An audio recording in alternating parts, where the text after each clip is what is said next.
he had two girls I know, and I don't have any boys, but we had one boy named John.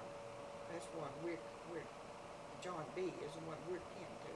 It comes through there. If you look back and you see John B. Garrison, that is our descendants where we come in. But they come in Canton, and then the Yankees come in, and they burnt every house in Canton, and they told them that they was Yankees. So, and they put that far out. There was the only house they saved. Ain't Rose McCullum and ain't Indiana, Virginia, and she never did marry. Both of them was Garrisons. And Indiana, Virginia. They went down, took the mule and the wagon and the cook stove and a milk can, and they put their iron stove on the wagon, had a pound of cornbread in it, and they went down on the river in the swamps, and they stayed down there and saved. That's what they saved. When the Yankees come through. When the Yankees come through. And it's still blinking. That, yeah, I was going to go back. It's down on, it's about 10 miles out of Canton. What they call it Garrison Road now. But we didn't have no name back then. It was just down at the end of the road. And the house I was born in is still there. And that house is about 100, well, it's about 200 maybe years old now. Because it was an old house. It's still a good house. Always kept roofs on it and things. And the people has painted it yellow now and put up stairs in it. So, did you have, I don't know what they're called, but a local woman that came by and helped with the childbirth or anything? Dr. Petty. Dr. Petty was both, it was for me, and I think it was for her too. Yeah. Dr. Petty, I know was... Dr. Petty was the doctor for all three of my children too. Wow. He was the one who brought me in the world. Now he lived Canton. Yeah, he lived in Canton. And we had a local telephone that just in the neighborhood. I don't know how many was on the line, maybe 6 or 12. And our dads kept the line up. But we had a lady that Aunt Molly Bell, we called her. Well, she was our aunt, yeah. She was our great aunt. She was our great aunt, I think. But anyway, she had a Bell telephone, and then she had the local telephone.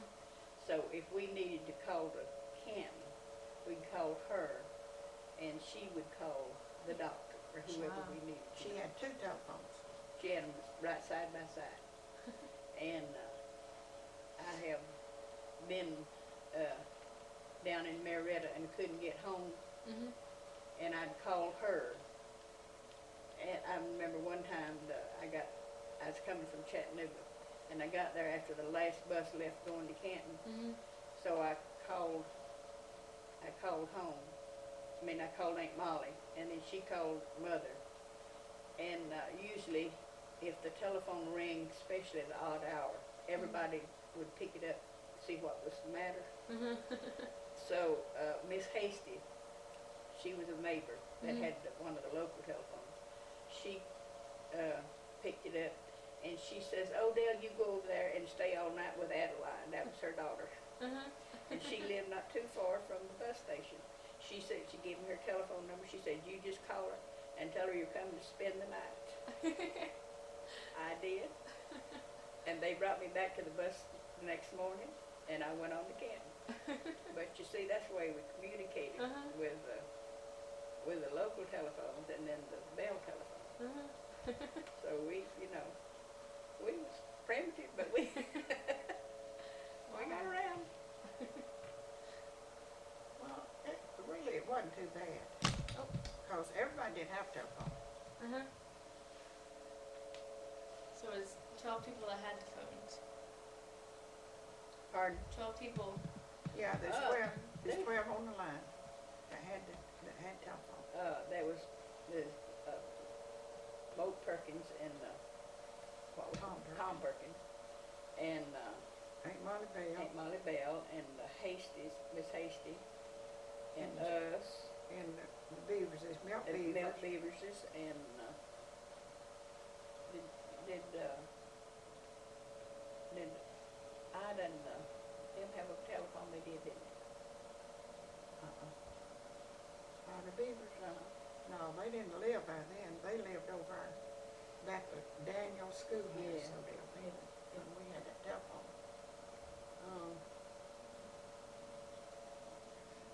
I can't think of who the others was, but there was 12 on that line.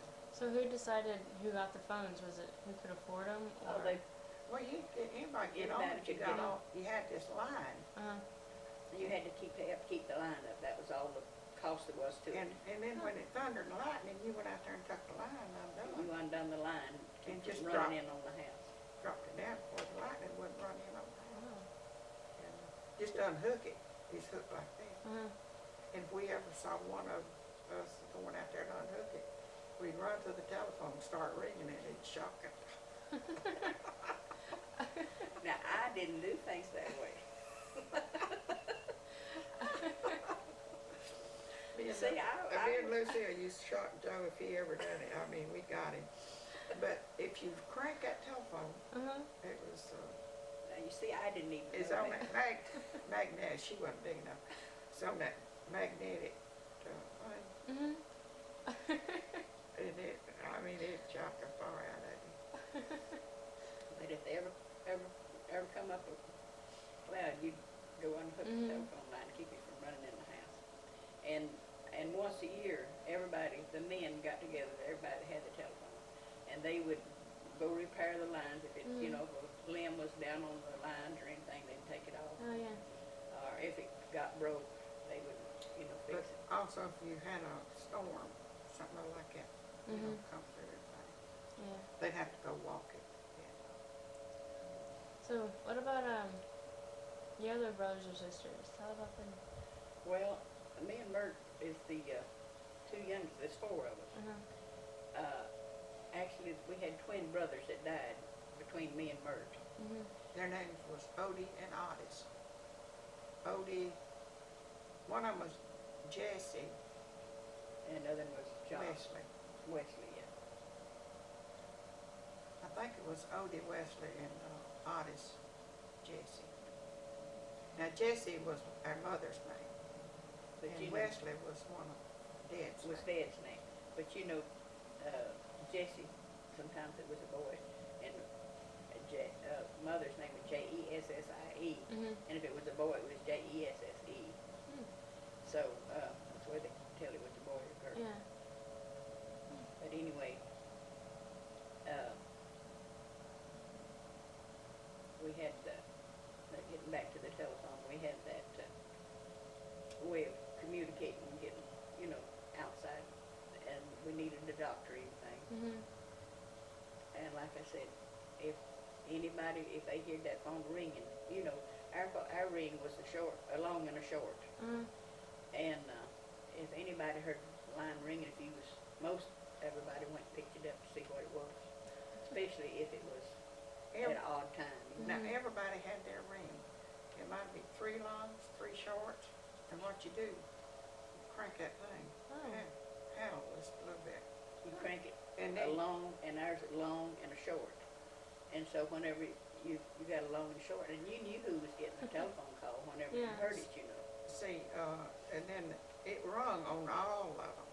Everybody's telephone. Everybody rang. got this ring, but only your ring, you knew what your ring was. How about that? I didn't know that. Well, you probably find out a lot that you don't know. Well, let's see. Did y'all move around a lot when you were little? Move Yeah. from one house to another. Yeah, we moved from the old house down there where we used to live, where I was born down, and, It must've been 2 blocks up to the, where Dad Yeah. built another one. yeah, it's, I used to think it was a long way, but it really not. You could get out and call if we needed to. We could holler for one another. It wasn't that far, you know. But then that was only 2 houses down in there. Well, Mr. Porter's, Grandpa's house. Well, it wasn't down our road though. No, but When you come up 20 and you went down, the 2 roads went off like this. And our road was the one that went off on the right. And one went off on the other side, went down to Jim Johnson's house. And then later on there's another house but then Mr. Porter's house, which it wasn't Mr. Porter's house then. It was our Grandpa Garrison's house. And when Grandpa Garrison died, it was in 1925 when he died, and that was a dry year. Well, we had a cousin that come down to the funeral from Ohio, Paul Phillips, and he stayed down there to finish up the crop. After Grandpa died, he's gonna plant. Well, it turned so dry until the branch dried up. I mean, we had a puddle of water down there, which was a spring down below our house, and that's where we got our water. And the creek down there, which was a good stream, it was just a small stream. It dried up pretty long. Small stream.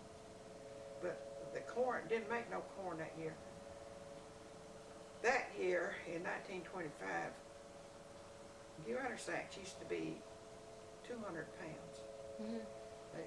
They don't put them in that big now, but they was 200 pounds. And we had 1 sack of corn. Wow. And Dad shucked that corn, put it in that 1 sack, and brought it in the house, and that was our meal for the year. We had that ground, and that's all cornmeal we had. Wow. For the whole year. And ours was made down on the bottom. Some people didn't make anything. What we got was bottom land where we grow that corn at down there. Wow. Now, if you ever back up there at Canton, that lake down in there on that Garrison farm, that was our bottoms, where that lake is. Was there where we growed all of our corn. We growed on both sides of the creek and then up the branch up there. And that's where we made most of our corn. I think Grandma told me earlier that now it's a water treatment plant or something. That's what the pond's for, the lake. it's, it's what, is it water. Altoona, what they call it? That's not Altoona, that's, Oh, I tell you, It's, if you ever go up in there, you'll see Garrison Farms. Well, it's on up in there. Oh, okay. It's on up in through there. Wow. what's the lake called, where they got it up to, that's the name of that lake, but I Oh. can't, the lake where it covers our bottoms now. Well, I ain't never heard tell of it being named Garson's, I guess. I don't know what they call it now, no. I don't believe they do. I think it's got a name, but don't remember what the name of it is. But anyway, where we had our bottoms, it's covered. It's got a lake on it. It's covered. It's kind of an auxiliary to Altoona. I think. No, it eventually, yeah, it would run into Yeah. Altoona. I think the kind. I'm not sure, but I think it's kind of a. Well, that creek don't run near as much as it did when we was up there. When we was up there, it was as wide, I guess, 10, 15 feet across. And now, it's just a little small branch. When you cross it, when you come in there at Canton, and come off of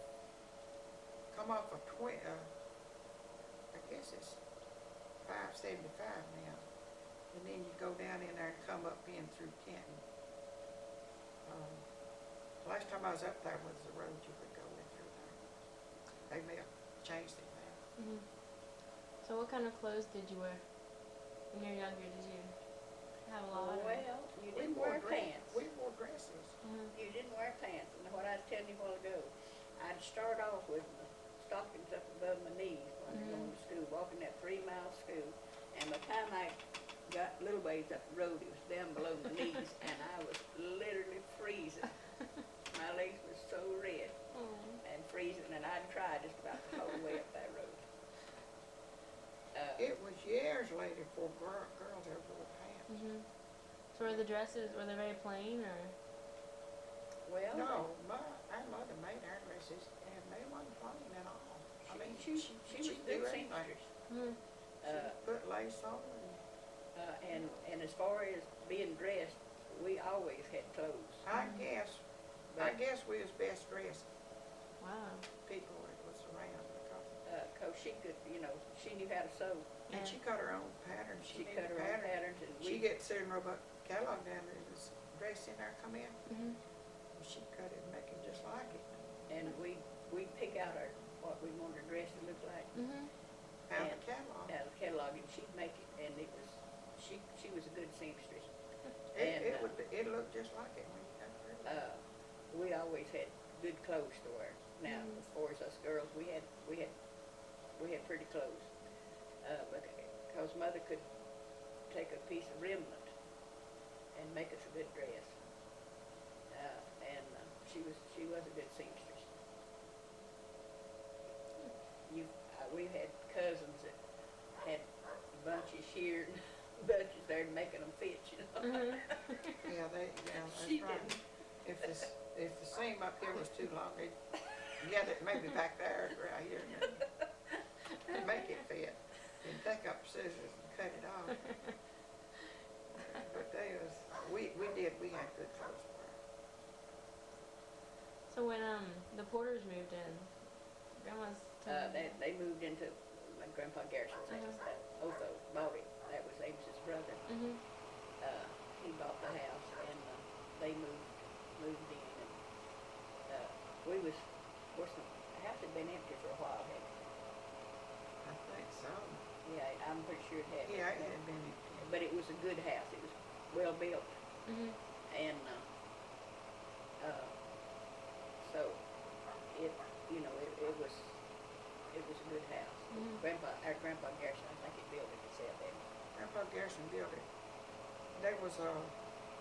He built this house in just 4 rooms.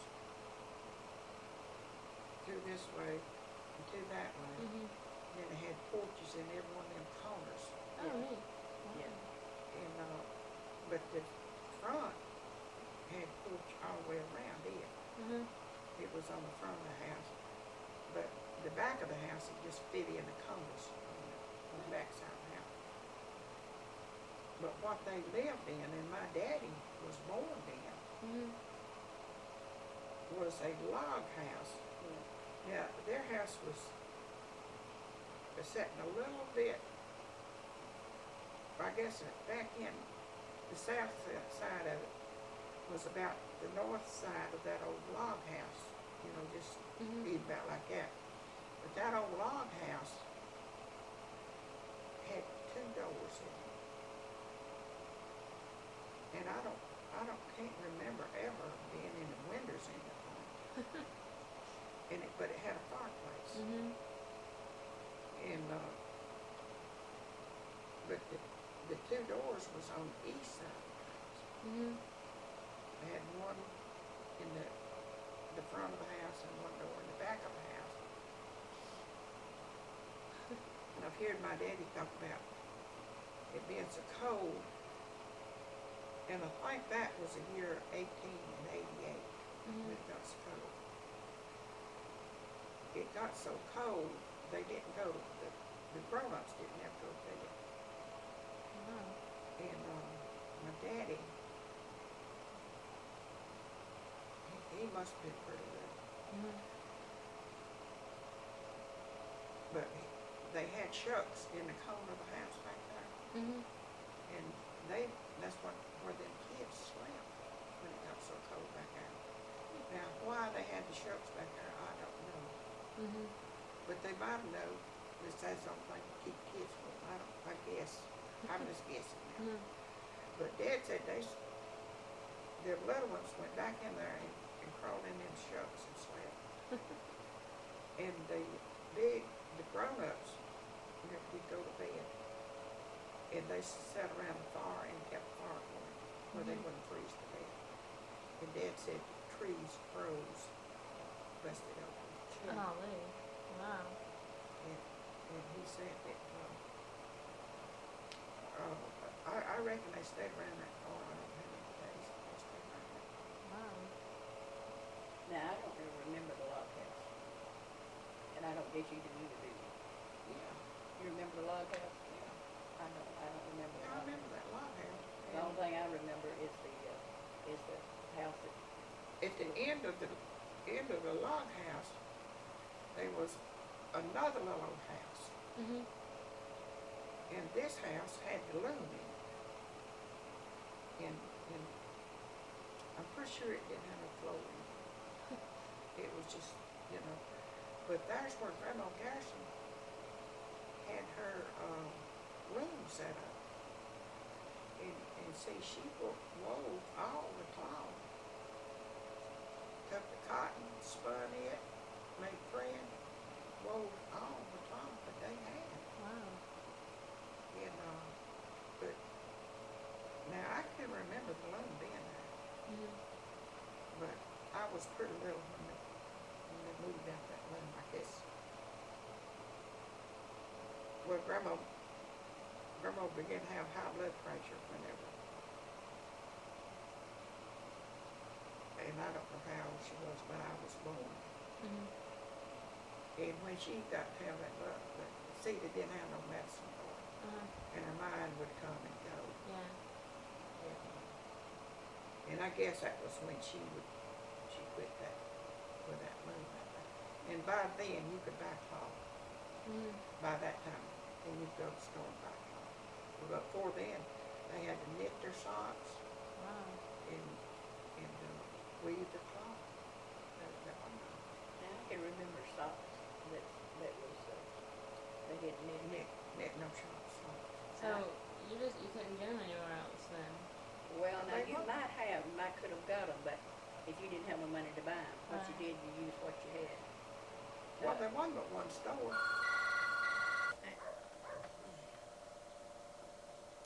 So, All right, now ask us another question. how old were you when the Porters moved in? I think I was 17, Mhm. So I must have been about 11 or 12. and me and O didn't start going together. I guess they'd been over 2 or 3 years. Mhm. And then we went together 3 years because of support we couldn't get. Mhm. We scared to death to marry, Mhm. but we finally did. Otis went into the, Hope was in the CC camp. He went into the CC camp, Mhm. and he stayed there, I guess, 3 years, I guess. Mhm. He went in when he was pretty young. I guess he's 17 years old. he sent all of his money back to He kept $5 a month. $5 a month, sent the rest of it back to his dad. And then when Amos went in the service, he did the same. He went in the Navy. Mhm. And he went in the Navy after he finished high school. And then he sent all his money back. He kept $5. Mhm. Of course, Mr. Porter was, that was the only money they had to live on. They was just on the farm there. Mhm. And Amos had a brother and sister. Mhm. That was younger than him. And so he, him and old both sent all their money back to their dad. Mhm.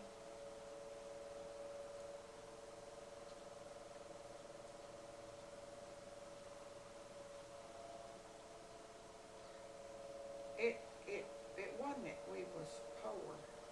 Mhm. Just didn't have any money. We had plenty to We eat. didn't feel like we was poor. nobody else had no money, so, you know, it's just like everybody else being millionaires, you know. Yeah. And, We had just as much as anybody. we had as much as anybody.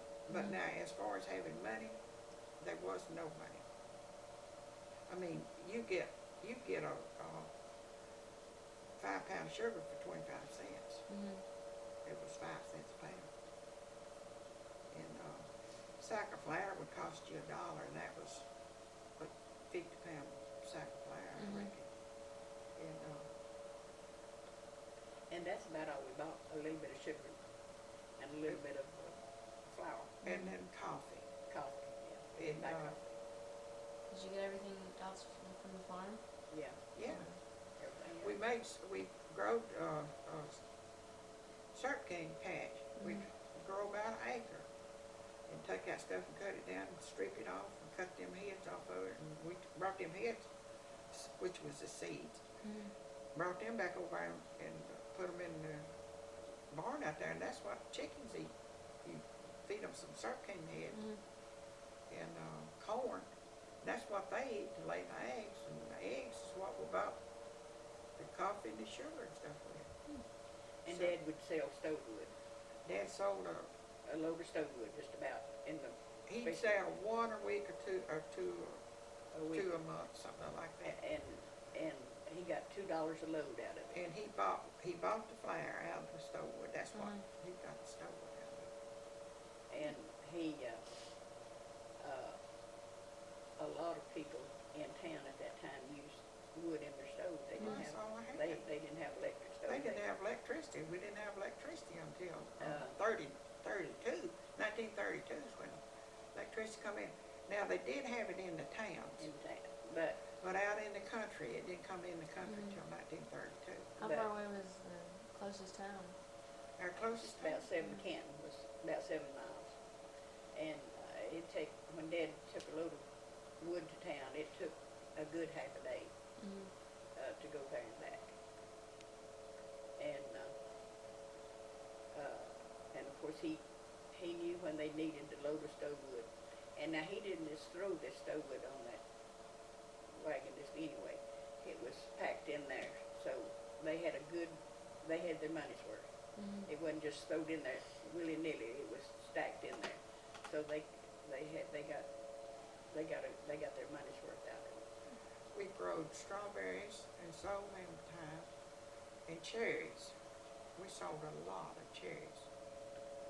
And pick those cherries and carry them down there to town. You can sell that thing. When you did finally get married, did you find it was hard? Did you start off on your own farm and everything, or On the farm? of your own, or No. wasn't it? We started in the house that I was born in. Me and Odell did. And didn't have nothing. 4 walls and a bed. And I ain't kidding, and a stove. A table that O's made, and we bought 4 chairs. And that was it. And but we had as much as anybody had. I mean, And you honestly did not feel poor. I mean, we was dressed as nice as anybody else was. We didn't have any money per se, but nobody else did either. And so we did not feel like we was put on. We didn't feel like we was without anything.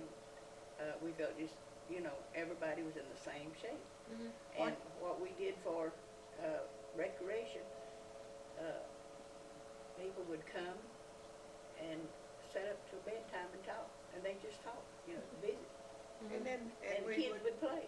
we'd play checkers and dominoes, which was 2 good games to count with. And tic-tac-toe that we cut out of Well, the calendar. that tic-tac-toe was take a calendar and cut it up. We pasted on the And paste it on cardboard and then pasteboard. cut it up. You get 4 letters, 4 ones, 4 everything, and you draw it out of the pile and get 4. Well, if you got more piles of, One that had the most piles, one that that's one that won, and then you just shake them things up. and start all over. Start off again, which was You learn how to count. good addition. You learn how And to playing your dominoes, Oh. I mean, you count. You learn how to Uh-huh. count then. And Mother and Dad played a lot of dominoes. Yeah, they clean the kitchen table off. Every night after supper. And Yeah. now, this was in the wintertime. If it was in the summertime when they worked, We go to bed quick sundown, cause it's time to it go was to bed. hot. It was, you was tired and, Yeah. you know, pretty Yeah. shortly you'd go to bed. Uh-huh. But in the wintertime, that's when they played their game. Mother and Dad played dominoes. They liked to play dominoes. And of course, I like to play dominoes too. And then Mother, Dad, one of them, we just had one Bible, and one of them read the Bible every night. They read that Bible, and one had it one time, but one Bible's all we had, and that thing wore slap out. I don't know whatever happened to it, but it was coming all to pieces, you know, even before I left home. But and we went to church every Sunday. Now up there where Mother and Dad belong, we just had once a month, Heard the Baptist. cause it didn't have enough preachers to go around. You know, they go here, go here, and but then we would go to Philadelphia or Macedonia or Boiling Springs one, and all the churches would have once a month, but they didn't have it on the same day this one did in this community.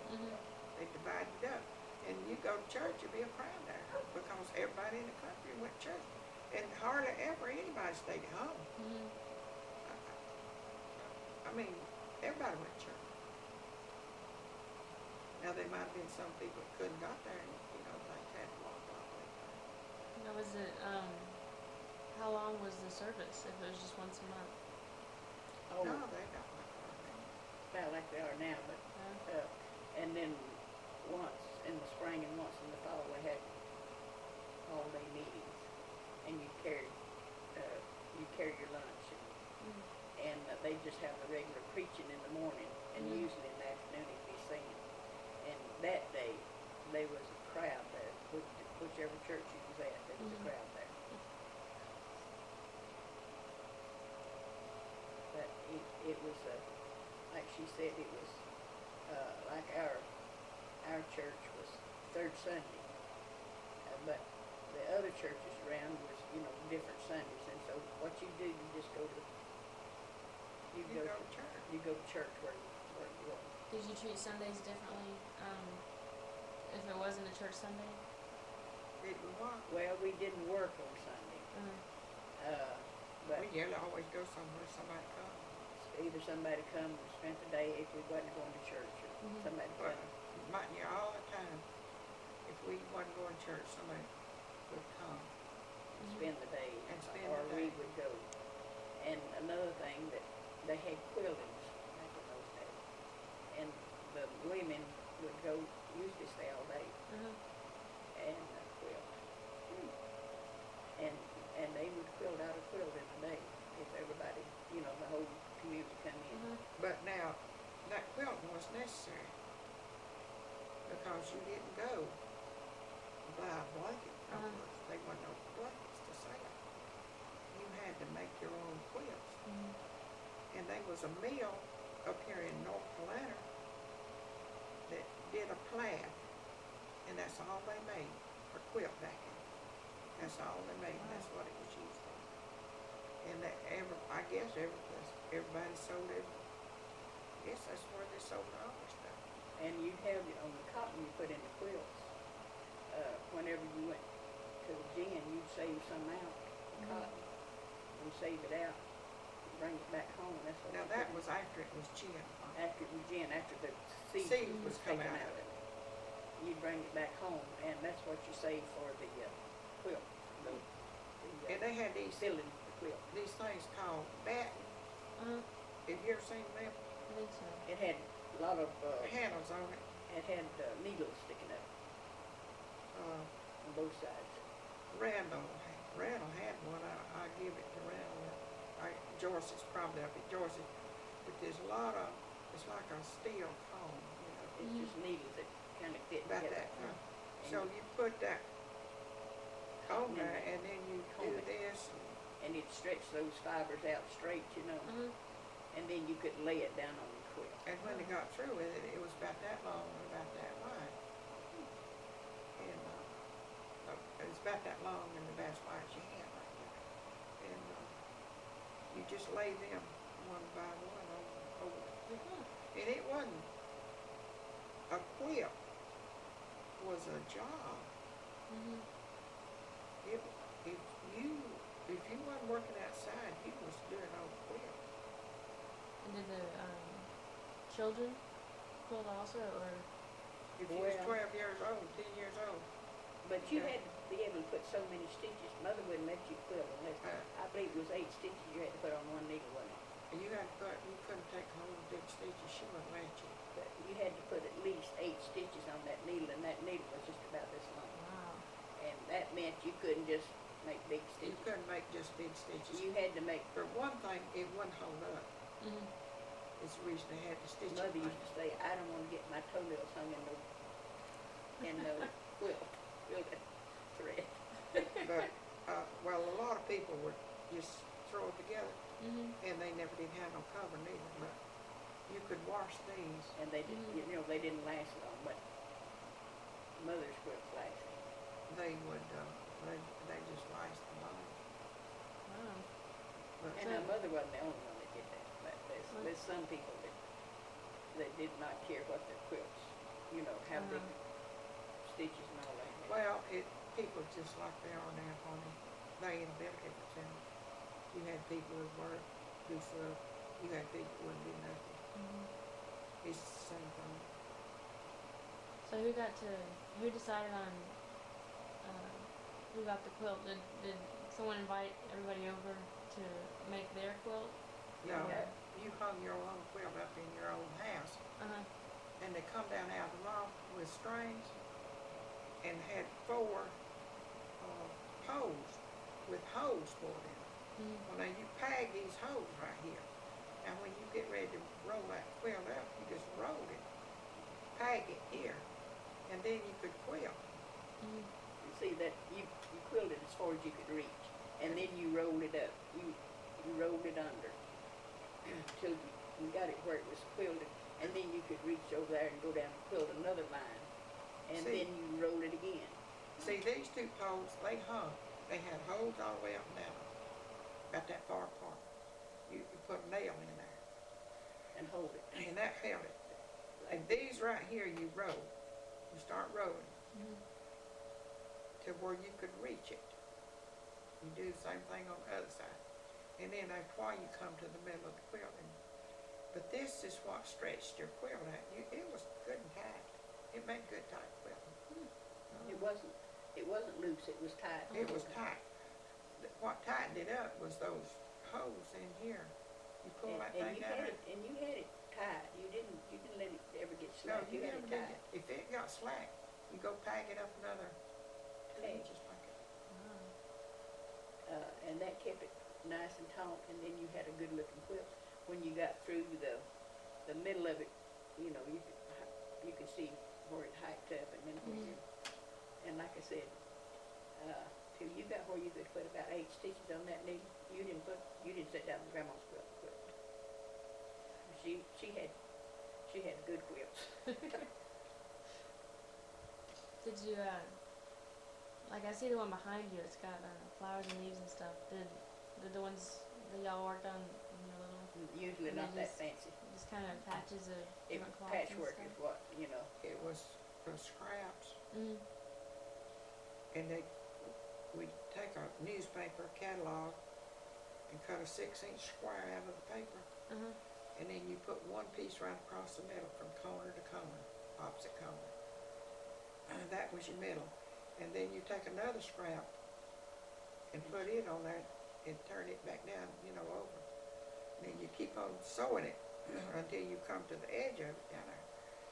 And then you do the other side. Then you turn it over and cut it around your pattern. Right, and on that paper, you had a square piece of paper that you sewed the first one on the strip on it, and that's what they call string quilts. String quilts. And you use just the little pieces of string that you had left over. Yeah, Now, all your scraps They You had didn't left throw over none of from them away. You didn't throw them away. But I mean, they, little old coners, you can make a coner out of them things. if you had a lot of times they did use the patterns, you know, that had patterns. And you use that when you cut the bigger, out of the bigger scrap. But you didn't throw those scraps away. You used them for that string quilt. In fact, is you used everything you had. It wasn't nothing just picked up and thrown away. And right there, right up yonder it is on the mountain, the kids planted it that day. That's one of the irons like we used. Oh, okay. Did Ought to you? be one sitting right down there on the floor. Uh, Doorstop. You see it? And we put, we had a fireplace, and when we was ironing, we set them right up next to the Just coals. take it up and look at it. It's heavy. Next to the coals. The kids was playing with it the other day, and I thought they hurt their toes. what is that? Now you set that up next to the fire, in the fireplace. Yeah, right like that. And And then you gotta rub it on a cloth, get the soot off of it. If you don't, you're gonna get your clothes clothes dirty. So you had to be sure to get all that soot off of it when you brought it up there. And then you would iron on that. You had two irons, and one of them sitting up in the coals, next to the coals getting hot. And when that got where it didn't iron, well, you'd go swap it out. Put that one back in there, and then get the one that was hot. Clean it off, go iron. Maybe you get two pieces ironed with that one before you got two pieces. My other iron is old younger. Now that's what I started off housekeeping with. Oh, really? Yeah, that's right. Because we didn't have no electricity when I started. Now, It when I was started off housekeeping, I had electric on. Yeah, but she's younger than I am. But And those you two ought to seen irons. that electric iron. It was a sight. Now, I've still got the cast iron skillet that I bought.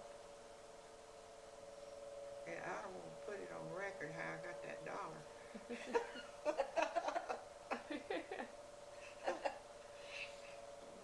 If you turn that thing off, I'll tell you.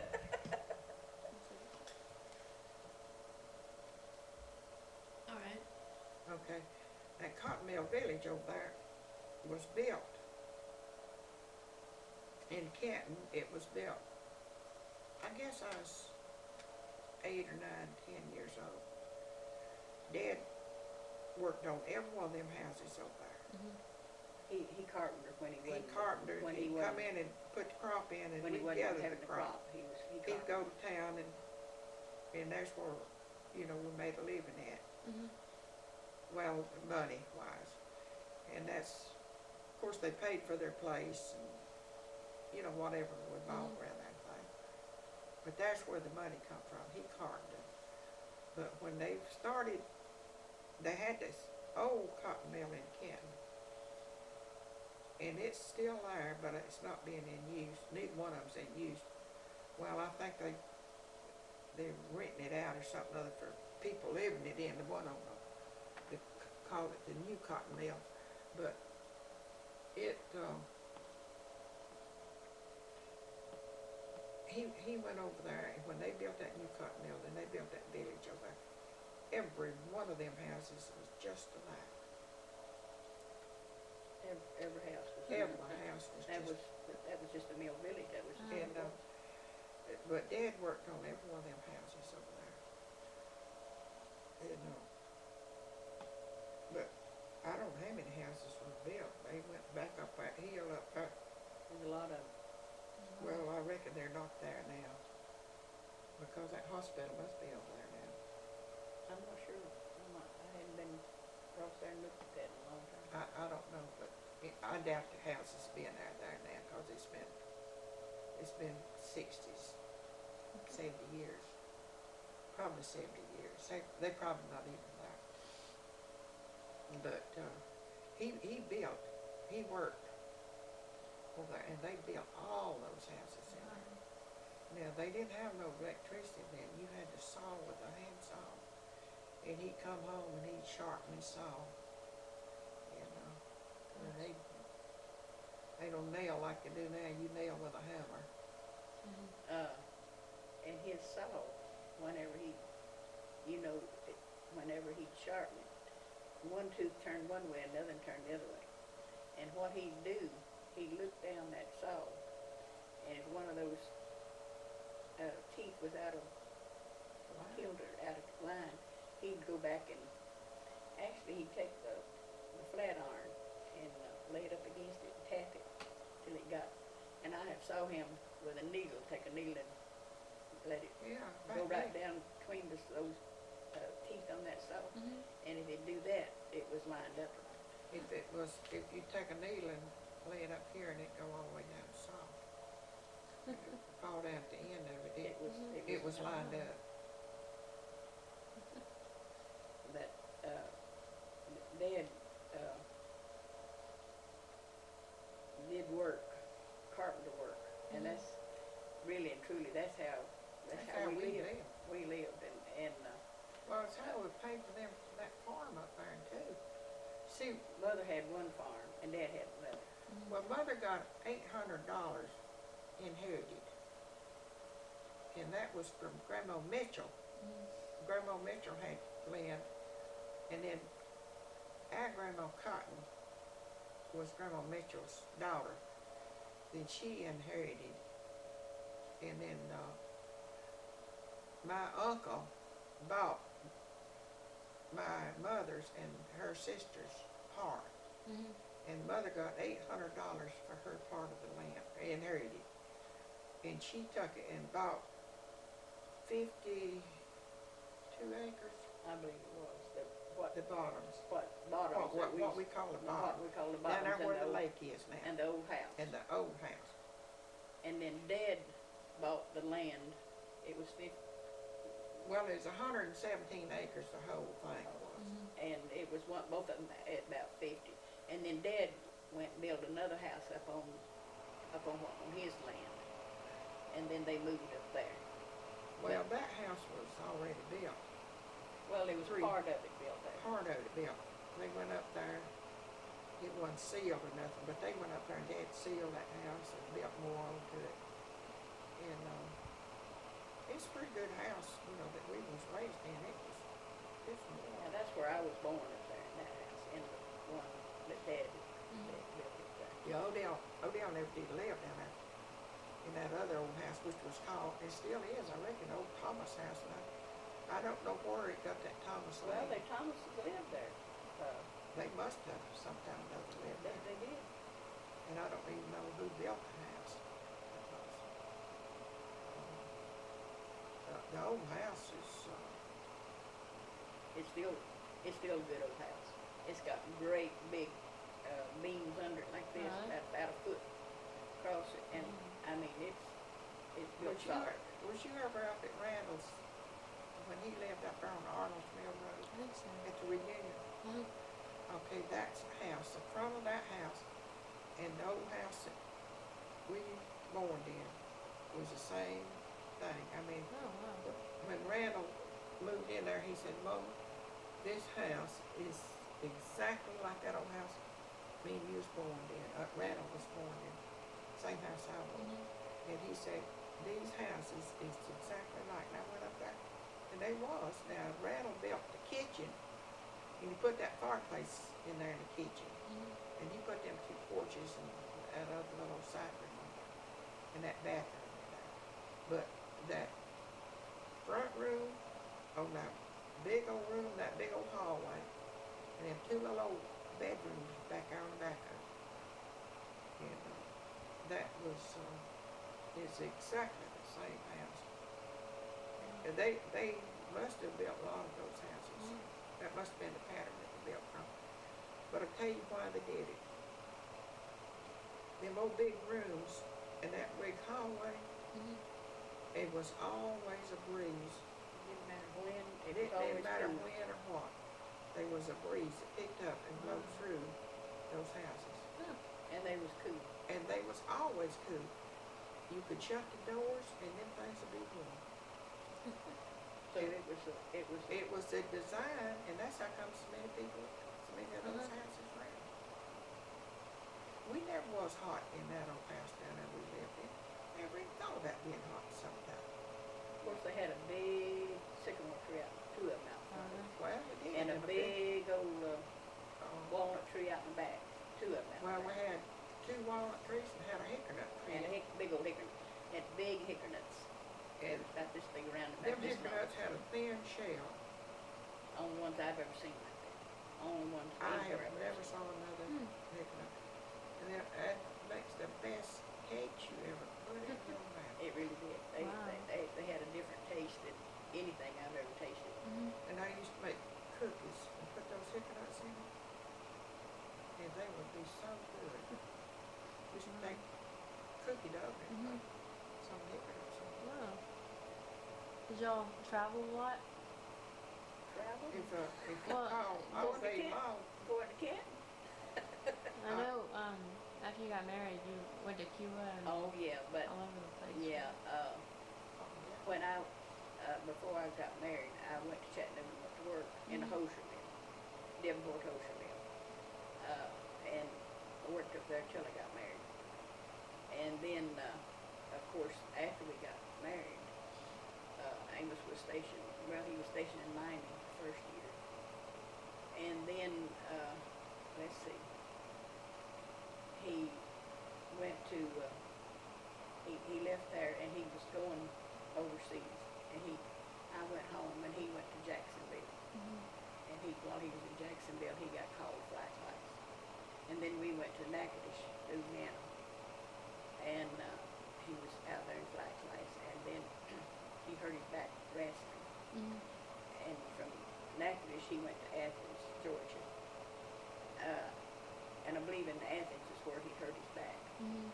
And so he then resigned out of the flight twice. Then he went from that back to Norfolk, Virginia. We stayed up there. And then he went to St. Louis, Missouri. And then I believe it was there he got called back to flight twice. And I went home. See, Steve was born in there. yes, Steve was born right in And I went to Chattanooga and stayed up there with my brother, and Steve was born in Chattanooga. And then Amos had fixed it up with his commander to come home when Steve was born. And his commander happened not to be there whenever he went to, he could come and stay a week with us, and then he'd pick up with the flight class that was right behind him, and then go on and finish flight class. He liked 2 months being finished. And so the commander happened not to be there, and this little JG would not let him come home. He would not let him come home. So after arguing with him a while, Amos resigned out of the flight class again. So he never did go back to flight class after that. And he did get to come home though. But he went then to, he went down to Louisiana for a little bit, and then he got transferred to Guantanamo Bay, Cuba.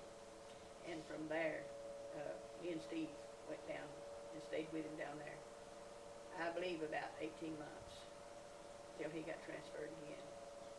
And then he was transferred to Maryland. And we went up there and stayed with him till he decided to come out of the Navy. Steve just did not like to move. He was one unhappy camper every time we moved. And Amos decided it was just not worth it for him to get so bent out of shape. He wouldn't eat, he couldn't sleep, he just really get bent out of shape. So Amos decided, well, instead of moving all them times, he'd just come home. So that's what he did. He come out. After he'd been in the service, I believe it was, Was that somebody? I believe it was 9 years. Wow. Whichever, Well, who had the child first? I guess it was. Mert, shoot. Well, I'm 6 years older than Odell. Were you married? Huh? Did you get married about 6 years before she did, or? I married in 36. I married in 42. Okay.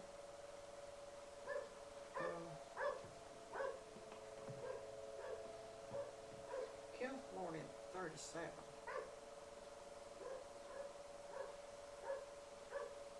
Then Caroline was born in 40. Mm-hmm. No, Kel's born in 38. Oh, really? And I was married in 37. Mm-hmm.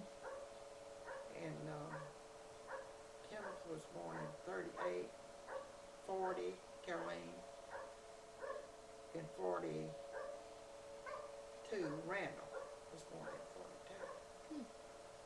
And they was all born up there in that house where we lived in Canada. Mm-hmm.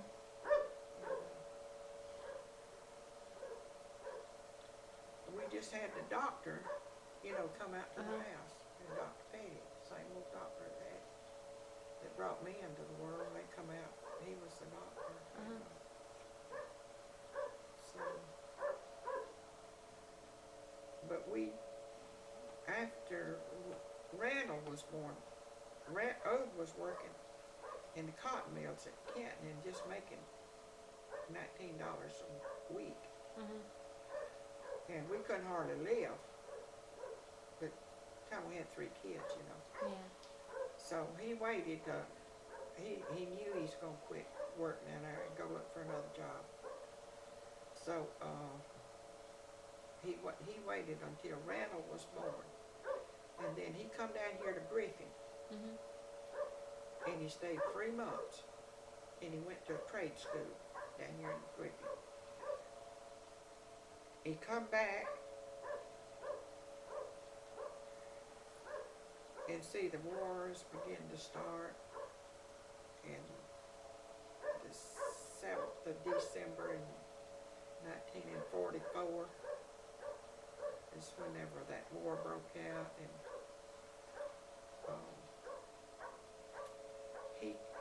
he could get a job after that. Mm-hmm. And he went off. He got a job down here. It was a Mary Gin, but they wasn't gin and cotton and things. It was over there in Atlanta. It was just big old building, what it was. They come in there and put machinery in it, and they started making those 45 millimeters shells, Mm-hmm. and they was about 18 inches long Wow. and about 4 inches on that. Wow. And, but he worked as a machinist Mm-hmm. in there until they called him into service. And then he went into service, and he was sick when he went in. And the war was getting over, and they told him, they said, why in the world they send you up there? But see, we left our thing at Canton. Mm-hmm. That was where we was living at, up there. And we just left the registration up there at Canton. And, but he got called in right at the end of the war. But they just sent him back home anyways, no matter what, because he was sick. Mm-hmm. And then from there, when he come in, we had already bought this land down here. About that time, he bought this land down here. And, but we had somebody in the house, we couldn't get them out of the house. Well, we couldn't tell them to get out of the house because we done leased it out, had to wait. Yeah. So we come up here and built a little old 2-room house, shack, Mm-hmm. really. And we lived in that 4 years. Wow. By the time we got the people out of the house, and the house was so bad, we wouldn't, need one of us wouldn't live in it because we'd rather stay where we was and lived in that. Mm-hmm. We started remodeling that house down here on this one right down here, and he lived 8 years from the time we come down here till he died, and we've been living in that house about 4 years from him. Mm-hmm. After we got it remodeled, we moved in there. And he died in 37. I reckon he died in 37. I don't remember what year he died. Anyway, He died in 1953 when he died. Amos, we come down here to see, Mert, no, Amos was in the Navy. Amos bought the place where we live now. I never had to even see it. And Well, I had never seen this one down here. Ode was working, and this butler that owned this place down here, and it wasn't nothing but gullies. I ain't never seen many gullies. And we ashamed to tell Dad. He asked us what kind of land they bought that Ode didn't know. And we ashamed to tell Dad how many gullies they had down here. It didn't, cotton farm had never been no terraces, nothing taken care of. It just a washed away thing. And Ode come down here and he started making just little old dams, really what it was. They wasn't terraces, nothing. Every time he had a gully down here, he'd stomp it up with his tractor, take his tractor in there and stomp it up. And there wasn't no time till we had this thing level back up again. When we got it level back up again, that man come back and wanted to buy it back from me. But I wouldn't sell it to him because Ode was done dead by then. Yeah. But the place was level as it could be by then. But it wasn't nothing but one big gully. You step out of that one gully over into the next gully. Wow. well, Amos, when he bought the farm, I never had even seen it. In fact, I guess it's 2 years before I ever seen it. And then whenever he decided to come out of the Navy, well, we come back and we built a little house too. It was 3 rooms. And we lived in it, I don't know, several years till we borrowed the money and we built the house we're living in now. But he paid $1,400 for that 100 acres of land. And like I said, I had never seen it. He took the money out of his pocket and paid for it. And then, of course, whenever he decided to come back out of the Navy, well, we come back down here. And then he farmed, I guess, for a couple of years before he went to work for Delta. But now, Randy, it wasn't like we was hard up. We come out here and built chicken houses and started raising chickens. And we had Hill Redline come out here and wanted us to put our money in their bank because they wouldn't loan us no money. We had to go back to Canton, to where we was, and they loaned us the money and put the note on the farm down here to let's start raising chickens. And we was making good money raising those chickens out here in Redline. Well, he come out here in that old big car of his, wanting us to put our money in there. And it got their attention then to, quit that mistreating people whenever they come in here. Yeah. And, but when we come in here, they went, man, we was absolutely nothing in their eyes. But they soon found out that, hey, we was the one that had money too. But they had no idea that we could even borrow any money whatsoever. But we borrowed our first money in Canton that we put the chicken houses and stuff up with, put the chickens in here. And when we come back out of the Navy, we built 2 chicken houses. And I guess Amos, 2 or 3 years that he did farm. Well, it wasn't farm like you grow crops, but it was farming. He did grow crops. He had Well, a tractor, of course. We grow crops, but And that he had wasn't our main. pasture. And he had cows, He kept cows. We had cows, and you could make money on cow then. You can't make no money on cow now. You take cow back in and sell it $200 or $300 where you make that much clear money just about it because you eat on the grass just to patch the fence so it can happen. And we had not Holstein, we had Herefords, Yeah. whiteface. You about to run out of time? This is good.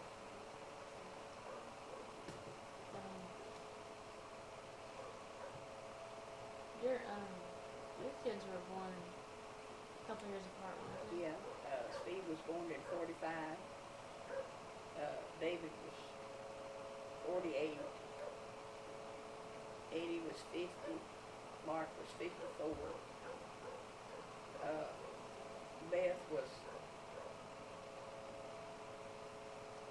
she 56? I don't know. I'm not sure. Maybe I'd have to count that up. And then Philip, and then Becky. But they was all, they wasn't too much, about 2 years difference between Becky and Philip. By the time Becky and Philip came along, weren't Steve and Yeah, they was getting, went in the service, really what Steve did. And then David went in the service. And Eddie never did go in the service, but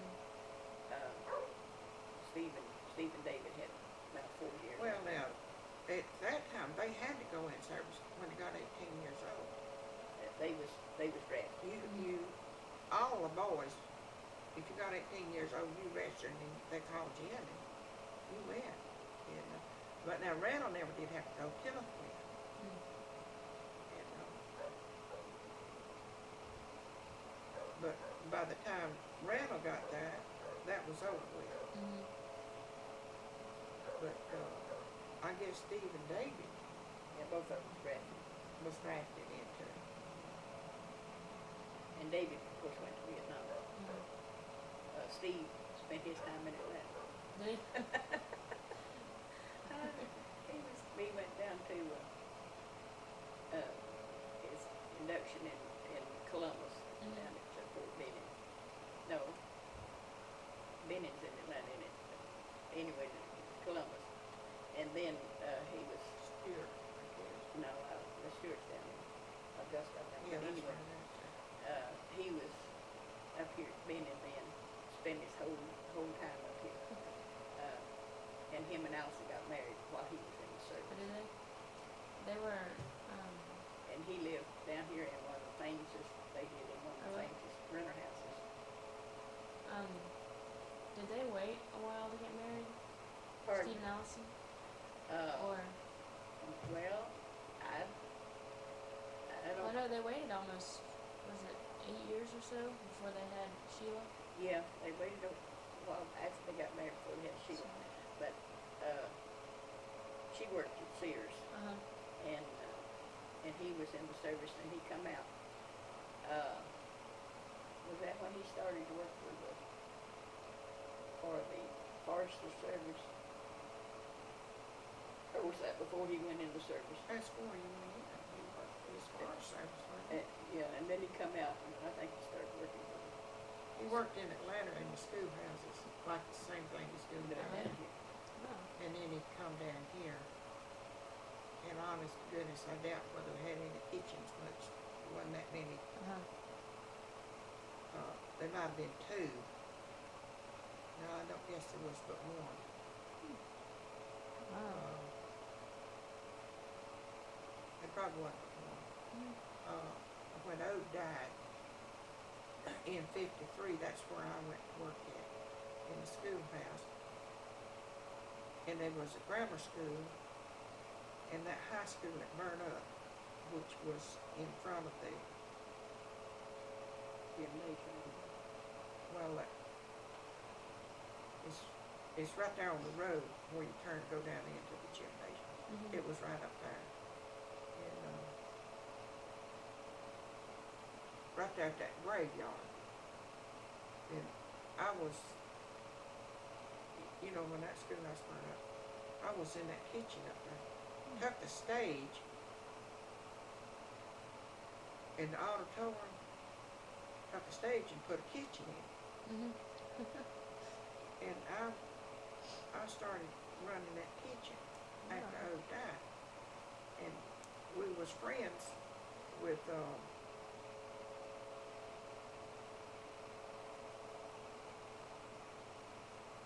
Harold Nix and Ruth Nix was teachers, and they was our friends.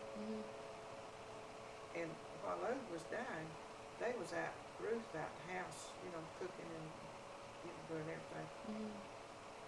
And Mr. Booth, I went down there and put in application to go to work, and I'd even forgot all about it. Mhm. I got sick, and I didn't think nothing more about it, because couldn't go.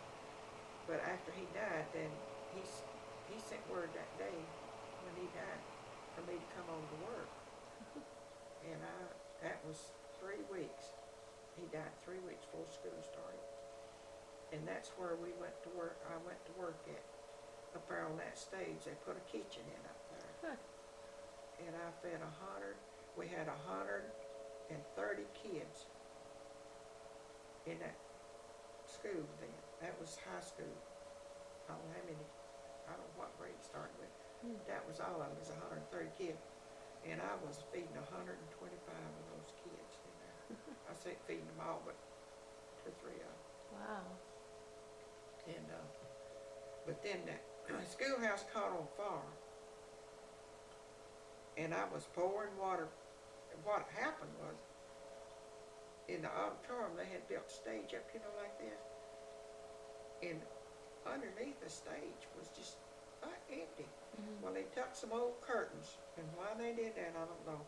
Throw them back under the house up there, and there's 2 boys in there smoking. Crawled out, which it was up about this high. They just crawled back up on there.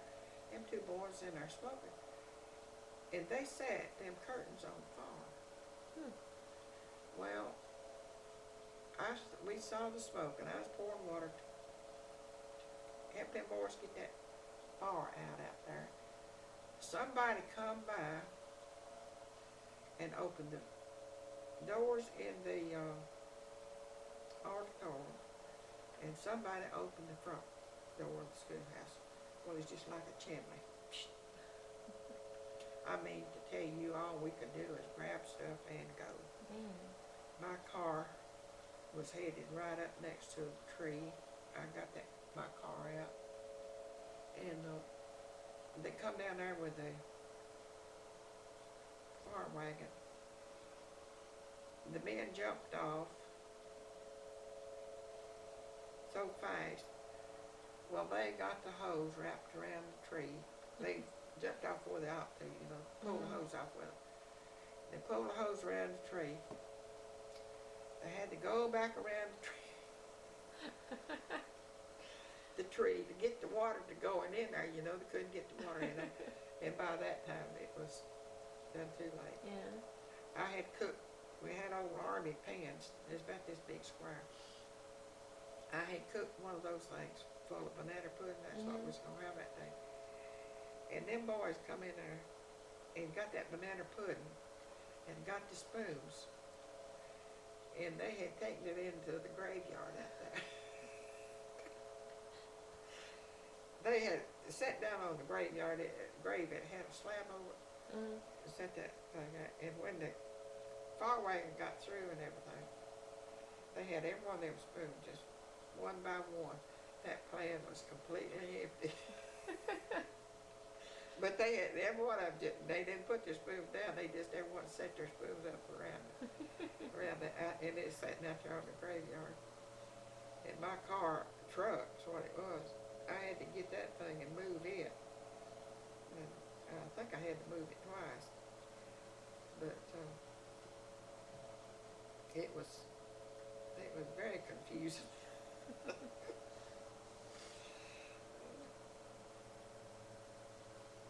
But a lot of people remembers that bowl sitting out there with all them spoons in it. Well, after y'all were married, did you do a lot of stuff together? Still? Pardon? After you got married and everything and had families, did you do a lot of stuff together? No, wasn't no stuff to do. Did you have family reunions? We had a family reunion. But Garrison's and We had family reunion. I think started in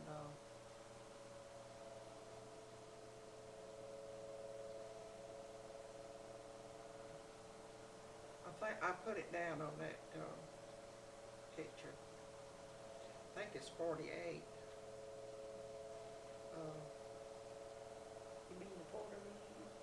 The Garrison reunion. Yeah, 46. Well, I've got some pictures of the Garrison Union that we're not on, so we was still in the service. But now the Porter, we started Porter reunion. I can't remember when we started Porter reunion. Well, y'all was old dead? Yeah, I'm sure he was. We didn't, we, We had it over at our house 1 year, I know, over there. Mostly we went up around Canton, didn't we, for the Porter reunion. yeah. Porter reunion wasn't near as big as the Garrison reunion was, because it wasn't but one family. And by the time we got to the Garrison, you had my daddy and Uncle O and all of his sisters. And they had a big family. And everybody had a big family. And, Was it about the same as it is now? huh? Was it about the same as it is now? A bunch of food and people? Or? Well, the Porters now, we got a pretty good family now, the Porters. But at that time. and it just turned right over. The Garrisons now, there's not too many of us now, you know, the Garrisons. My brother's dead and my sister's dead. Me and Odell's on what's left in that one. And see that we're not close to the first cousins and things like that. Well, it's Like another generation down what it is. Like we used to be whenever Mother and Dad was alive, you know. It was, When Mother and Dad was alive, he just had one brother and he's older than him. And they was real close. Now we go see them, they come see us. But now that was about the only one. We had an aunt or two. But Dad had 8 sisters, but they didn't come see us all. After they got married. Well, really they couldn't. well, they wasn't close enough around to come. Now, ain't Pearl and ain't But some of us Lucy. off in Virginia, Ohio, and all like that. One still stayed up there. And it's after 25, and you know the crash come in 29, and in 25 our family dispersed because everything was sprung. They had to go somewhere else. Couldn't farm. And that's really what dispersed our family, was in 1925. Because all the family went to Ohio and West Virginia to work in the coal mines and whatever they could get work up there. And we had a lot of kin folks go up there. And some of them come back, and some of them didn't. some of them come back, some of them didn't. Aunt Liz and her family stayed up there. That's Dad's older sister. Well, She wasn't the oldest one, but she wasn't the oldest one, but she was on up by the oldest one. And they never did come back.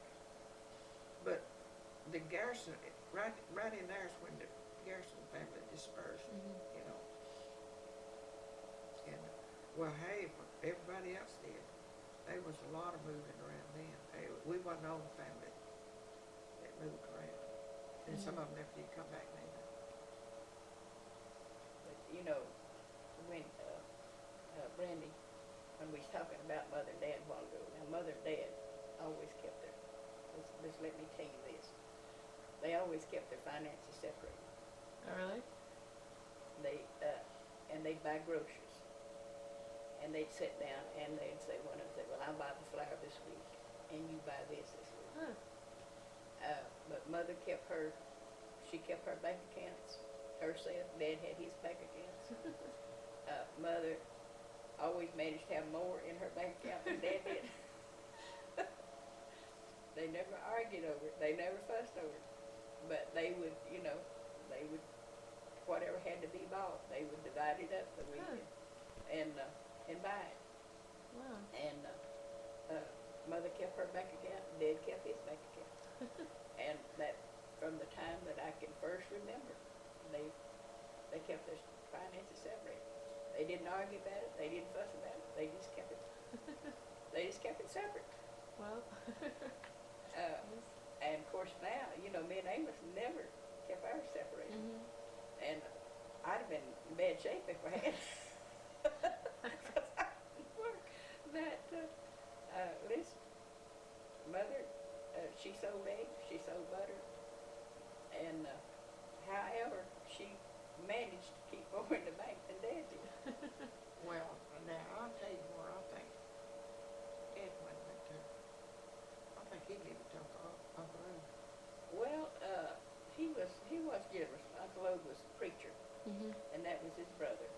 And Now every 2 or 3 weeks he gonna see Uncle Ode.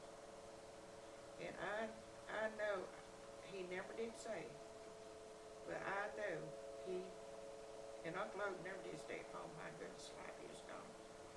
If it wasn't a funeral, he'd was gone, somebody sick, he'd gone and preaching. if it wasn't somebody sick, if anybody ever had marriage problems in the country, the whole country come to Uncle Ode's house. Wow. And I don't know how. Well, they had a corn mill in the yard out there, and OB that had that bad leg, he was the one that could grind the corn, and he could grind corn better than anybody in the family. And Basil, the oldest boy, and Bertha, one of the girls, they plow in the field. And Uncle Ode never was at home. Nobody never did. They didn't ever think nothing about it. Mhm. He was gone to a funeral. He was gone to preach. He was gone somewhere. And I think my daddy's money. I think my daddy gave Uncle Ode a lot of money. Well, really, I don't know. I do know that mother's bank account was always, Yeah, mother's bank account. was a whole lot better than Dad's. And he'd sell stuff too Uh, that was his. But he never did have no money. I tell you, he never well, did have. now he had money. He just didn't. Well, he didn't have as much. He as didn't she. have as much as mother did, but now mother she'd hold on to hers. You know. I Mhm. think Uncle Ode got that money just short as world. But Well, it's fine with me. I mean, it we was made it. it was Dad's money that It was Dad's money. He did Yeah. what he wanted to with it. Yeah. But and we never did like for anything. But that it always since I got married, it amazed me how Mother and Dad did their finances. Because they would sit down and they would say, "I'll buy this week, you buy that," and then they divided up, Mhm. And they'd go to town and they'd buy it. Hmm. And now Dad was a lot easier to turn loose the dollar than Mother was. I remember trying on a dress one time. It was a deep wine velvet dress. Mhm. I thought that thing was the prettiest thing that ever come down the pipe. And I know, and Dad told Mother, he said, buy that for her. And Mother wasn't going to. And so he said, buy that for her. He wanted me to have it because I wanted it so bad. Mhm. But now Mother wouldn't have done it if it'd been her, but she did. She bought it for me. But it was velvet and had a V-neck and it had a pin on it, and it had in the waist it had some gathers. It was made out of elastic, and so it did hang on you pretty, and it was them folds looked almost black. It was maroon color. I thought that was pretty statement that I had ever seen. Where'd you wear it to? Just around on Sundays. I Really? didn't wear it a whole lot, but it was my Sunday dress. It was wintertime, it was a wintertime dress. Yeah. Well, when we put on our good clothes, we didn't wear them for a day. Mhm. We didn't wear them, our school clothes, we didn't wear them around the house when we was feeding the chicken. We come home, we took off our school clothes. We'd come home and put on our other clothes and hung them up because, see, you had to get out and get wood in and draw water, Mhm. feed the cows, go get the cows, milk the cows, and you didn't do them in them clothes. And, but you take those clothes off and just put on the old everyday clothes. Hmm. But a lot of our work was just pure manual work. Like every night you had to get in stove wood. Uh-huh. Now this is every day of the year, around the clock. Well, in the wintertime, all you had to do is bring in firewood, you know, to get in the fireplace. Mhm. But to cook with, you had to bring stove wood in. And you had to go draw the water, bring it in, because there was no And we electricity. had a, what you call a reservoir on the side of the cook stove, which is a wood stove. Mhm. We filled it up every night, and that water That stayed water- hot in there. And That water get warm enough to wash dishes when in. you wash the dishes, Well, just warm water, really. well, Well, it get hot. if you needed warm water, that's where you got, of course, we kept the kettle setting on the stove all the time, you know, Uh-huh. it usually was boiling. But And then we kept a pan of peanuts. on top of the stove. They had a warming closet up here. It's just a thing, you know, 2 doors on it. But you didn't put your peanuts inside. You put them up on top and let them touch that pipe. Mhm. And then you stir them. But then when you tuck them down, you put up another pan. And while we eat them, this pan up there was parching. But now we parch them in the stove first, we Uh-huh. go most of the way, and then we'd set them up on top of this warming closet, and the pipe went right up through here, see, Mhm. and it would cook them some more, but Hmm. you really, we stuck them in the oven, really, and it was just a light parch where the skin would start breaking on them, Yeah. and then we'd take them out and you set them up there, and listen, by the time they got cool and that thing stood there and warmed them, by the time you finished up eating them, they was nice and, just nice and bright. Mhm. But we kept peanuts all the time. That was our snack. We had peanuts. We would, And baked potatoes stove was full of baked potatoes. every day in the wintertime. And then peanuts parching all the time. And, see, we had milk and butter. Milk from 2 cows Mhm. and butter. Did you always have an automobile when you were a kid and everything? Ever since I can remember, we bought the T-Model Ford, whatever. And Dad bought it new. I believe he paid $500 for it, didn't he? 1924. I think $500. And what he paid for it when he bought that. No, he didn't either. Wait a minute, he bought that from, He bought that old Chevrolet, that old long nose No. Chevrolet. no, that wasn't first. That T-Model Ford was I first. know, but that other car is one he'd give $500 for. That second car, now I don't know why he paid for the T-Model. Well, now, he might be right about that. And that big old long thing. It was a Chevrolet. And it was not new. It was not brand new because he brought it from that Holbrook, didn't he? He brought it from a man that went to Chicago, Holbrook's guy that lived right there at the end of our road at that time. And he later on moved on up the road. But that guy went to Chicago and got it off of the line and drove it back down there, and he couldn't pay for it. And Dad never bought it. Dad and Mother bought it. But when the T-models come in, we bought a 1924 T-model. 24, 25. 24. And that thing had 3 pedals on them. One's a clutch, and I reckon one was brake, and this middle one right here was the thing that you made your clutch go in and out. You know, your gear shift thing, Mhm. or your clutch, and the other one was gear. Well, Dad drove it, you know. And so Odell's teacher come home with us.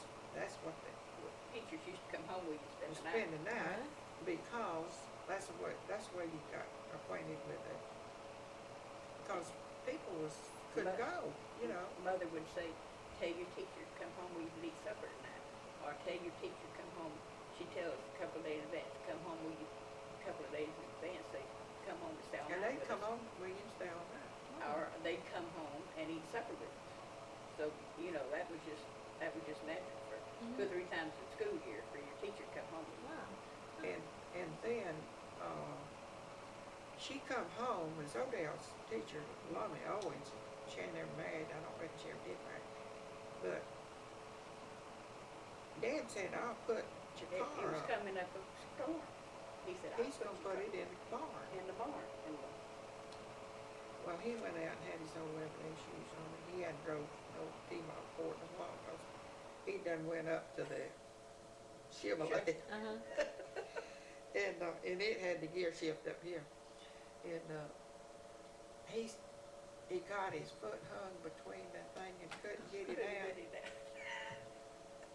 So He went around the house. he was going his round and eyes around the house. Got about this big. And me and Odell and Lucille was out there just Just dying. lying. And he was We don't glaring have- at we us, know and he that. went behind the grate by the house, the well out there, around the house, and pulled up that old He finally crepe myrtle. run into the garden fence to stop it. He pulled up the crepe myrtle, and not crepe myrtle, lilac bush. The lilac bush. He pulled that lilac bush up. He run over. Root and all, it never did come back up. And we were sitting there I don't know laughing why about he it the didn't. whole time. I don't know why he didn't turn the gas off and turn the switch keys off, but he was going around the house, eyes getting bigger and bigger. We like got a whipping over that one. So we were sitting there laughing at it. I mean, that was so funny. And then he finally run into the garden fence. And it was out her. there. It was her car. It was Yeah. her car. And he finally run into the garden fence to stop it. He He couldn't get stopped. stopped all the way. So he run into the garden fence to stop it. But it was so funny. He'd go around this house, and I mean, that thing was going. It was. He was going around that. I'll be right back in the pictures in just a second. But he,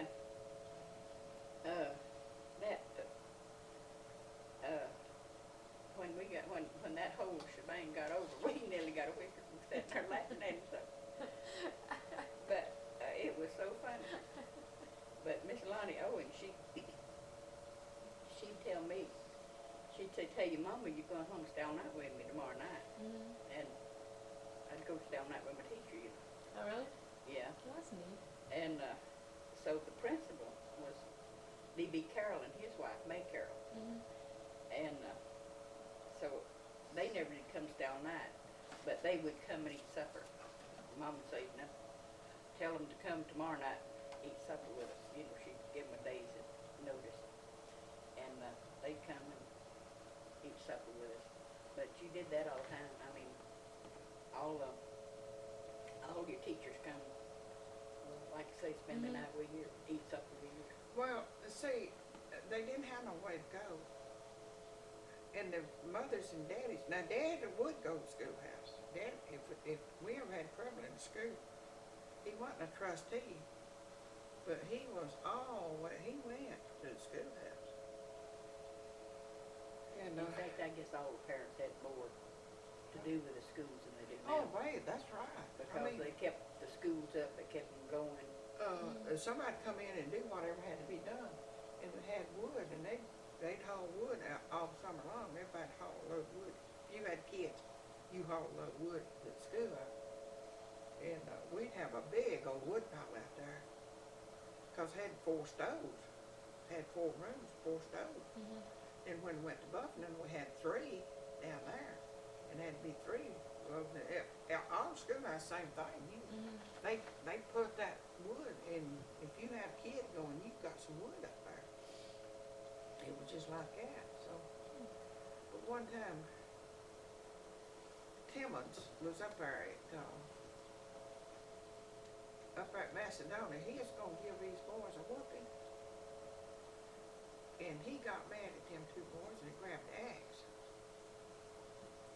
And I don't know why in the world that man done that. They got in jail now, you know, for doing it. But he grabbed the axe and was going after them boys, and they went out the window. well, and I don't know who the other one was, but one of them was Roy Beavers. And there was another boy. And Roy Beavers was older than I was, and he's already up in the eighth or ninth grade one. And Dad come up there, and somebody else, for that man give them boys a whooping. Mhm. And, but Dad and another man come in there, and they give them two boys whooping for whatever they was doing that thing. But he liked to lost his job. I know that even back then. Mhm. You know, they went in there and got that thing straightened out. But now by then, I guess me and Lucille was. Well, she wasn't in this. I don't know whether Lucille was in that.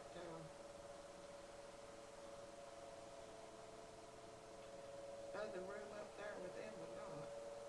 I can't remember where she was at, but I wasn't. I was in the 6th or 7th grade one. But we used to, whenever, in the wintertime, we'd go set up with bedtime with people, you know, just visit. Mhm. And we, talking about the Beavers, we'd go up to the Beavers and set up till bedtime, and then the kids would play. Now they didn't live about a mile from us. Maybe a mile and a half. And, But that's when you did your visiting, was in the wintertime when, you know, you didn't have a whole lot to do. Mhm. You go stay till bedtime with you them. go set up till bedtime. And, but the other times you was working. Yeah, you was, And, you know, in the summertime, you worked till almost dark and come in Mhm. and you was tired and get ready to go to bed. In the wintertime, that's when Dad'd say, Jim, go get your checkers, let's have a checker game. And he called me Jim all the time. And then in the, like I said, in the summertime, everybody was tired. And everybody'd come in, and you take your bath, and this was a spit bath. It wasn't, you know, Mhm. you didn't have, so you just stuck a cloth and rub yourself off. in a pan of water, you In know. a pan of water. And, That, but you get yourself a bath and you go to bed. About the now extent. Dad could teach me arithmetic, and really he's the one that told me how to. He'd tell you, he'd read the problem and say, now you subtract here and add here and add that, you know. Mother'd read it and she'd give you the answer to it. And how did she get it? She couldn't teach me arithmetic. Hadn't been for Dad, I never would have learned arithmetic. But, I was smarter than she was. well, you never did ask Mother, I know that. Cause she gave you the answer. And she never did realize that I didn't know what I was looking for, how to get the answer. And you'd have these problems, you had to subtract, add, and everything, divide, maybe all the way into through the thing, and I couldn't do it. And Dad would go over it with me, Mhm. and he'd tell me which one to divide and which one to add. And first thing you know, I had the answer. But Mother always could read them problems, get that answer out. And I said, after I got on the bigger, she had an ad machine for her brain. And she was smart. As far as, you know, she knew exactly how much money she Oh, had. Lord, she knew how much money She knew how had. much money she was going to spend. She knew how much money she's going to save. It was no problem with her. And it was all right up there. Hmm. She was smart. She didn't never write Now, of course, Dad was smart too, but he was, you know, he could tell you, like she said, he could tell you how to get there. He could tell you how to get there. Mother just know, she just got there. But you know, I don't even know that she knew how to get there. Oh, I'm sure she did, but she didn't tell us, you know. She couldn't tell you how she got it. But she gave you the answer. But boy, she couldn't teach me. Cause I always had to go to Dad to get, if I had a problem, I had to go to my daddy to get the answer. But, Oh, we had a good life. It wasn't, I mean, I want to tell you about what I was talking about when Amos come home from service. Mhm. That day we started out down on the creek. You remember, Mert, that, it wasn't on our land, but that grapevine that hung over the creek up there, and you'd shake it and the thing falling in the creek. I guess it's on Charlie Johnson's land then. I don't know. It could have been, it's right at the edge of Grandpa Garrison's land. It probably was on Grandpa Garrison's land at one time, but anyway, we started out down there. Amos come home and that was the year that we'd always just been friends. Mhm. We'd walk to school together. He'd come by and get me, and we'd walk to school together. And like I said, I told Amos things that I'd never told nobody else. Dorothy was my friend, but I did not tell her things that I wanted to keep confidence. Amos, I could tell him anything. He come home from service, and we started out early that morning. Went down to that creek, first thing we did, and eat muscadines off that tree. Then we come back up the hill from the creek, run across another muscadine vine, and it was on a little old pine tree there, but it was a whole lot sweeter than down on the creek was. So we eat some more muscadines. But that whole day, I mean, from early that morning till late that afternoon, we talked. We went down the creek. We'd sit down a while and talk. We'd put our feet in the water and sit there and talk and talk. And we was telling everything about what happened twixt, the time we'd seen one another. And then we went up the branch and fiddled around, and it was the sun was going down. That evening, when Mother was out there calling us down towards the creek, while we had went all the way around the bush, coming up this branch and coming up through the hog pasture when she was calling us. But that was when Amos had wrote in his diary, said that little gal has always been my pal, might be more than my pal. And that was actually the first time that I'd ever thought about Amos Porter as anything but just my friend. And we did have such a good time that day. We talked the whole day long. And another thing, in our married life, there's times, and I don't guess none of the kids know this, but we talked all night long. Sometimes we was in the bed and we talked the whole night long. And was times that we put us a quilt in there before the fireplace, lay on that quilt and talk all night long. And don't ask me what we talked about, but we laughed and we talked all night long. And we did have a good marriage. It was wonderful. well, I think that people Probably then and now did more talking than they did. is so much different. See, now you got a car, didn't have no car, didn't even have a television, didn't even have electric lights. But now of course we had electric lights, we had a car, and Amos was working. Well, you just had to come in. Mhm. 'Cause we didn't, in 32 is when they began to come in. And it just, everybody didn't have it. Everybody, But they wasn't money like they are now. And But- they wasn't stuff that you go to the store and buy like you do now. It was different. Mhm. But I liked Amos and he liked me. We enjoyed one another's company. It was a good life. Well, I think it's so much different now. People, Well, it's entirely different, Mhm. but it don't have to be. I mean, it don't really have to be. You could there might be some out here that, you could still be that close, you know. And I'm certainly not saying that nobody is, but we had a good life. it was, well, it was different. It was different then, is now. It's just, we've got too much to Entertain us. entertain us, get your mind off, places to go, and, And ways to go that we didn't have then. and people think they've gotta go see a show, you know, this will come in, that will come in. They spend their time now going to the mall, just walking through the mall. And like I told you, probably just telling you a while ago, that Mother and Dad, I think I was already working then, and I was back down home.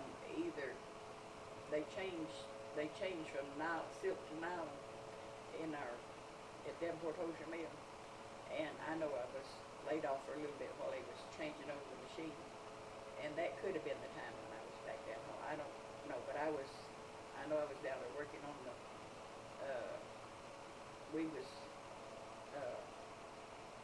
corn in the bottom, and I think we was planting 0210 beans in the corn after it already come up.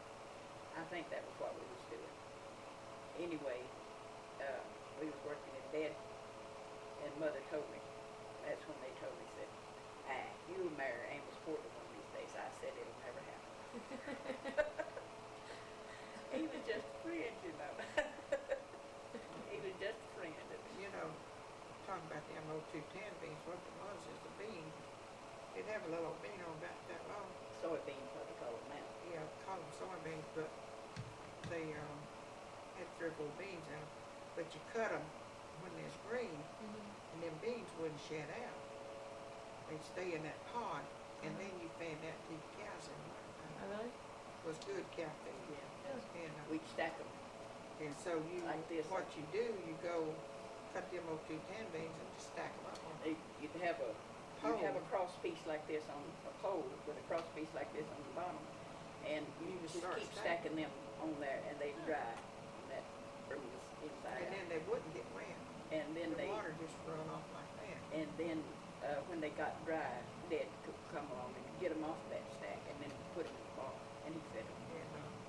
And by cutting those at the right time, those beans didn't shed out. The leaves wouldn't shed off, nor the pod bust open. And So they made good cow feed. So they made feed, and they fed them. That's what Dad put them in the barn loft along with the fodder, and so they feed that to the cows and mules during the wintertime. But see, we had to grow enough in the wintertime to feed the cows and the mules all summer long. I mean, all winter long to, Yeah, and he of course had corn in the crib. He fed the hogs, and he fed some to the mules. And the cows, of course, they bought some food for the cows and the milk. but then we didn't have much cotton, but we'd have to take those cotton seeds And and feed the cows. Feed the cows out of Cotton seed, yeah. And we just grow about 1 or 2 pounds of cotton. We didn't Now grow the a whole- cotton that they sold, that, we didn't ever spend none of that money, that paid for the fertilizer that put under the crop, what cotton we used. And that always paid for the fertilizer in the fall year, that we used that summer. But, it was just routine. And it was a good life. Listen, we never went hungry. We always had clothes to wear. We always had fun. But people got together back then, and they liked and talk and play games. Yeah. Grown up Yeah. would. And that was their entertainment. It didn't That was- cost anything, but they, But as far as going out and eating, there wasn't no such thing as that. and people would come, you know, at night and see you have a pan of peanut porridge. And that, you know, you'd eat some peanuts. That was your entertainment, you know. And now a lot of people have apples. Yeah, we always had apples. Kept them all times, all the year. You could, we had an old tree down there, there's black apples. And the black apples they call them, and them's 2 different things. I'll tell you that. Them apples are as black as they could be. This dark red. And then the insides of them was yellow. And they was And they sweet keep kind. all winter long. Oh, wow.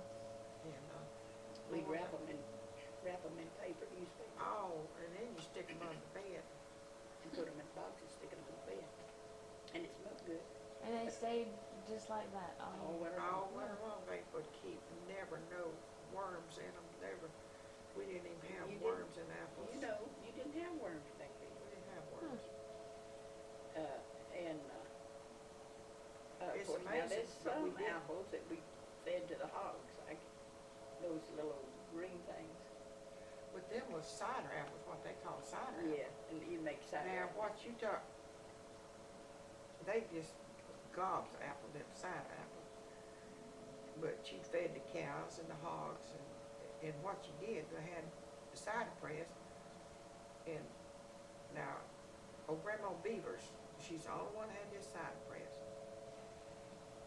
And what it did, you screwed his handle down. Now, Randall had one out there on his back porch up there in that house. You might have seen that thing.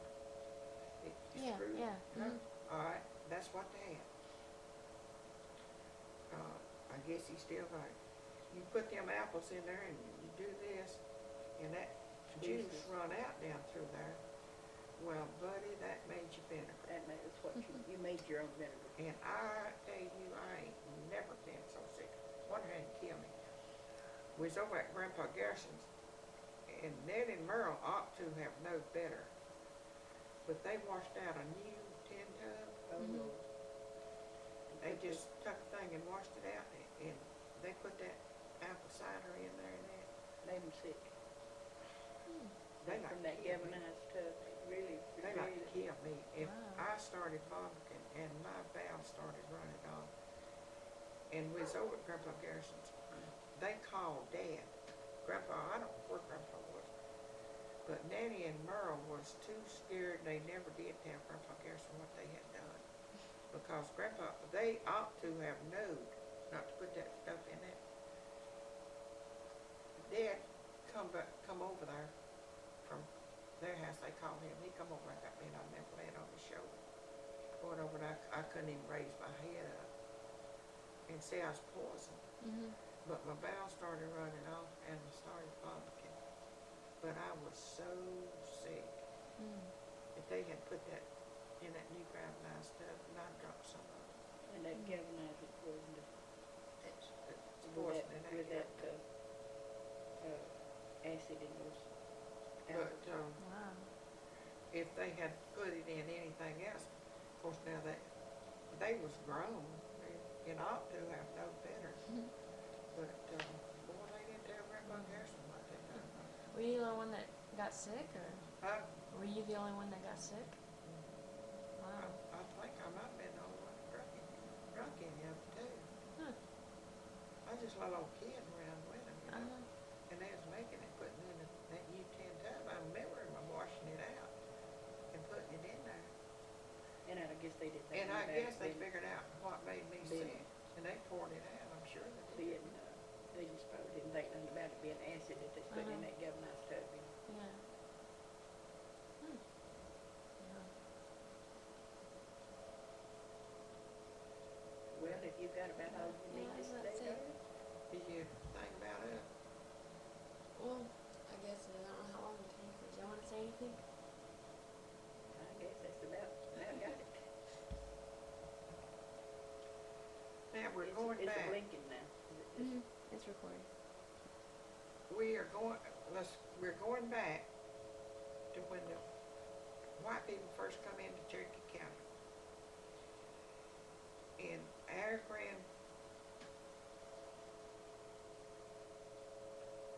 I think it's 5 back from me. The Garrisons come in, Mm-hmm. along with about 50 other people, come in Cherokee County, down through North Carolina, down in through this way. Our Grandpa Garrison come in, and Nehemiah Garrison, he come in, he was one of the first white men that come in Cherokee County. They built a house. The Yankees come through Canton. When the Yankees come through, they got to Canton. They went, So that's the Civil War, wasn't it? You're talking yeah, about? it's Civil War now. They burnt every house there was. Well, when they had set Grandpa Garrison's house on fire, and Nehemiah. They had took the cold fire out of the fireplace and thrown it on the feather bed.